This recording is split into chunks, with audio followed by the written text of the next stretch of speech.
નમસ્કાર મિત્રો, અત્યારના વિડીયોની અંદર આપણે માહિતી મેળવીશું કે આગામી 24 થી 48 કલાક દરમિયાન ગુજરાતના કયા જિલ્લાની અંદર ભારેથી અતિ ભારે વરસાદ અને ભારેથી અતિ ભારે પવન જોવા મળશે, સાથે સાથે વીજળી જોવા મળશે, તેની દરેક માહિતી અત્યારના વિડીયોની અંદર મેળવીએ તે પહેલાં વિડીયો લાઇક કરી તમામ મિત્રો સાથે વિડીયોને શેર કરી દેજો અને ચેનલ ઉપર નવા હોય તો ચેનલને સબસ્ક્રાઈબ કરી લેજો, જેથી દરેક અપડેટ તમને મળતી રહે।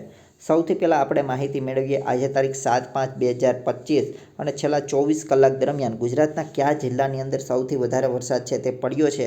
તો ભાવનગર જિલ્લાની અંદર સૌથી વધારે છેલ્લા 24 કલાકની અંદર વરસાદ નોંધાયો છે, જેમાં 174 mm વરસાદ છે તે નોંધાયો છે અને ખાસ કરીને મહુવા તાલુકાની અંદર વરસાદનું જોર છે તે વધારે જોવા મળ્યું છે। તે સિવાય આણંદની અંદર પણ 89 mm વરસાદ નોંધાયો છે। તો બીજી તરફ રાજકોટ ની અંદર 33 mm, સુરેન્દ્રનગરની અંદર 22 mm, અમરેલીમાં 61 mm, ગીર સોમનાથમાં 20 mm, બોટાદમાં 16 mm, કચ્છમાં 22 mm, અમદાવાદની અંદર જો માહિતી મેળવીએ તો અમદાવાદની અંદર પણ 35 mm વરસાદ નોંધાયો છે, મહેસાણામાં 30 mm, ગાંધીનગરમાં 12 mm। આમ સંપૂર્ણ રાજ્યની અંદર એક બે જિલ્લાને બાદ કરતાં તમામ જિલ્લાઓની અંદર વરસાદ છે તે જોવા મળ્યો છે।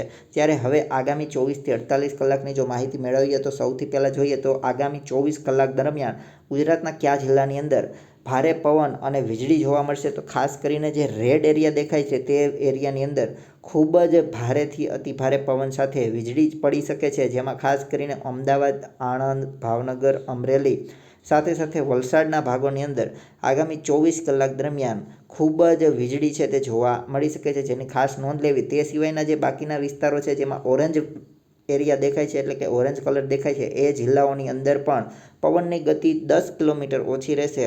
તેમ છતાં આ વિસ્તારોની અંદર વીજળીનો બનાવ એટલે કે વીજળીના ચમકારા છે તે ખાસ કરીને જોવા મળી શકે છે, જેની ખાસ નોંધ લેવી। પવનની સ્પીડની જો વાત કરવામાં આવે તો 60થી લઈને 80 કિલોમીટર સુધીની પવનની ગતિ છે તે ગુજરાતના તમામ જિલ્લાઓની અંદર જોવા મળી શકે છે, જેની ખાસ નોંધ લેવી।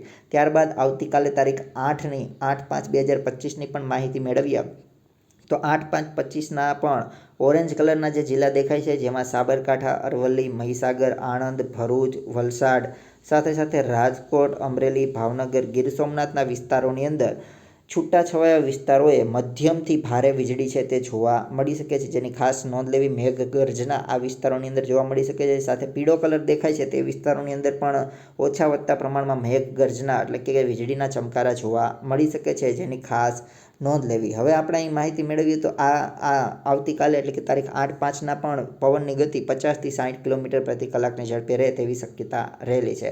ત્યારબાદ હવે આપણે વરસાદની જો માહિતી મેળવીએ તો આગામી 24 કલાક દરમિયાન ભાવનગર અને અમરેલીમાં ખૂબ જ અતિ ભારે વરસાદની શક્યતા રહેલી છે। તે સિવાય રાજકોટ, બોટાદ, અમદાવાદ, આણંદ, ભરૂચ અને વલસાડની અંદર ભારે વરસાદની શક્યતા છે અને મધ્યમથી ભારે વરસાદની શક્યતા જૂનાગઢ, ગીર સોમનાથ, સુરેન્દ્રનગર, ગાંધીનગર, ખેડા, વડોદરા, નર્મદા, સુરત, તાપી, ડાંગ અને નવસારીની અંદર મધ્યમથી ભારે વરસાદની શક્યતાઓ છે તે રહેલી છે, જેની ખાસ નોંધ લેવી। તે સિવાય જે લીલા કલરના પોપટી કલરનો એરિયા દેખાય છે તે જિલ્લાઓની અંદર પણ મધ્યમથી હળવા વરસાદ પડી શકે છે, જેની ખાસ નોંધ લેવી।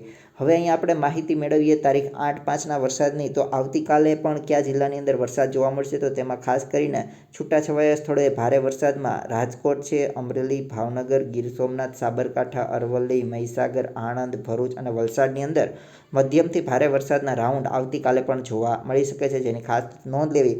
અને બાકીના જે લીલા કલરના જિલ્લા દેખાય છે તેની અંદર વાદળછાયા વાતાવરણ સાથે છૂટાછવાયા વરસાદ પડી શકે છે।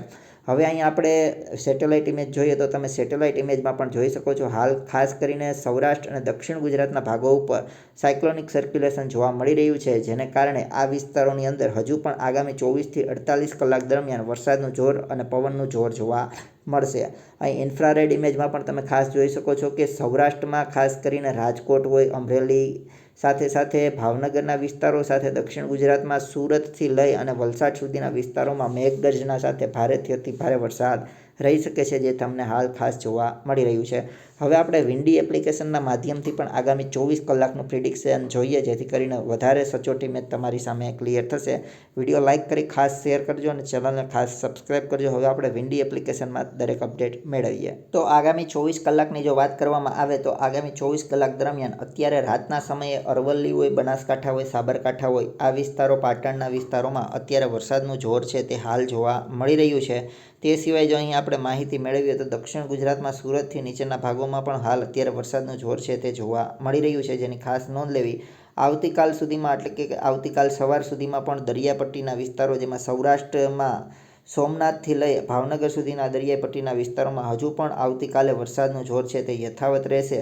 અને બપોરના સમય બાદ જો માહિતી મેળવીએ તો દક્ષિણ ગુજરાતમાં સુરત, ભરૂચ સાથે સાથે નર્મદા, તાપી, ડાંગના વિસ્તારો, વલસાડ સુધીના ભાગો અને સૌરાષ્ટ્રમાં જો માહિતી મેળવીએ તો દેવભૂમિ દ્વારકાથી લઈ અને ભાવનગર સુધીના દરિયાઈ પટ્ટીના વિસ્તારો સાથે સાથે ઉત્તર ગુજરાતની માહિતી મેળવીએ તો સાબરકાંઠા, અરવલ્લી, મહીસાગરના ભાગોની અંદર આવતીકાલે પણ હજી વરસાદનું જોર યથાવત રહે તેવી શક્યતા છે. અને બપોર પછીના સમય બાદ રાજકોટ, જૂનાગઢ, અમરેલીના ભાગોની અંદર ભારેથી અતિ ભારે વરસાદ આવતીકાલે તારીખ 8/5ના રોજ પણ જોવા મળી શકે છે, જેની ખાસ નોંધ લેવી. એટલે હજુ પણ આગામી 24થી 48 કલાક દરમિયાન રાજ્યની અંદર વરસાદનું જોર જોવા મળશે.